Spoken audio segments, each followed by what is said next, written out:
1520 का दशक। हिंदुस्तान की धरती पर दो शक्तिशाली योद्धा आमने सामने थे।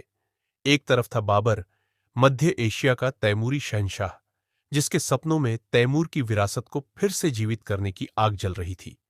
दूसरी तरफ था राणा सांगा, मेवाड़ का वह राजपूत शासक, जिसके शरीर पर 80 घाव थे, एक हाथ और एक आंख गंवाने के बावजूद जिसका हौसला अडिग था।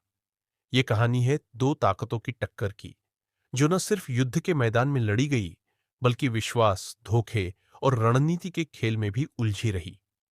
बाबर का जन्म 1483 में फरन में हुआ था, लेकिन उसका शुरुआती जीवन संघर्षों से भरा रहा। समरकंद से बार बार हारने के बाद उसने 1504 में काबुल पर कब्जा किया और अपनी नजरें हिंदुस्तान की ओर मोड़ दी।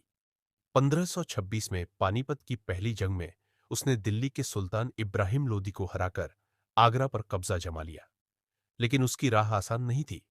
हिंदुस्तान में उसका सबसे बड़ा खतरा था राणा सांगा।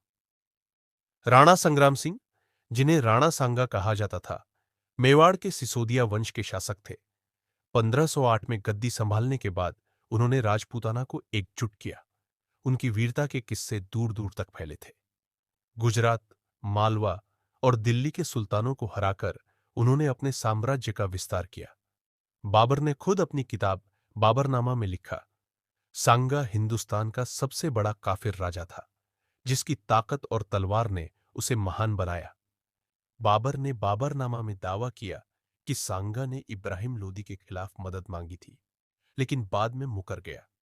कुछ इतिहासकार मानते हैं कि सांगा ने बाबर को लोदी को कमजोर करने के लिए इस्तेमाल करने की सोची, पर उसका इरादा बाबर को स्थायी रूप से बसने देना नहीं था। वहीं राजपूत स्रोत इस बात से इनकार करते हैं। सच जो भी हो, एक बात साफ है, जब बाबर ने हिंदुस्तान में पैर जमाने की कोशिश की, तो सांगा ने उसे चुनौती देने का फैसला किया। 17 मार्च 1527 को खानवा, आज का राजस्थान, के मैदान में दोनों सेनाएं आमने सामने थी। राणा सांगा के पास 80,000 से 1 लाख राजपूत योद्धाओं की सेना थी, जिसमें कई राजपूत सरदार और मालवा के मेदिनी राय जैसे सहयोगी शामिल थे।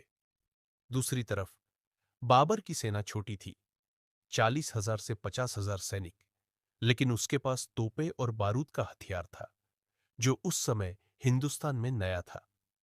सांगा की सेना ने शुरुआत में जोरदार हमला किया, लेकिन बाबर की रणनीति ने बाजी पलट दी।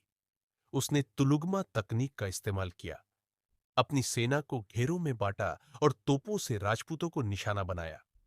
युद्ध के बीच में सांगा घायल हो गए और उनके एक सरदार सिल्हादी ने बाबर का साथ दे दिया। इस विश्वासघात ने सांगा की हार सुनिश्चित कर दी। खानवा में हार के बाद सांगा को उनके साथी युद्धभूमि से हटाकर पासवा ले गए। वहां उनकी हालत बिगड़ती गई। कहा जाता है कि उनके अपने ही कुछ सरदारों ने उन्हें जहर दे दिया, क्योंकि वे नहीं चाहते थे कि सांगा फिर से बाबर से लड़े। 30 जनवरी 1528 को इस महान योद्धा ने आखिरी सांस ली।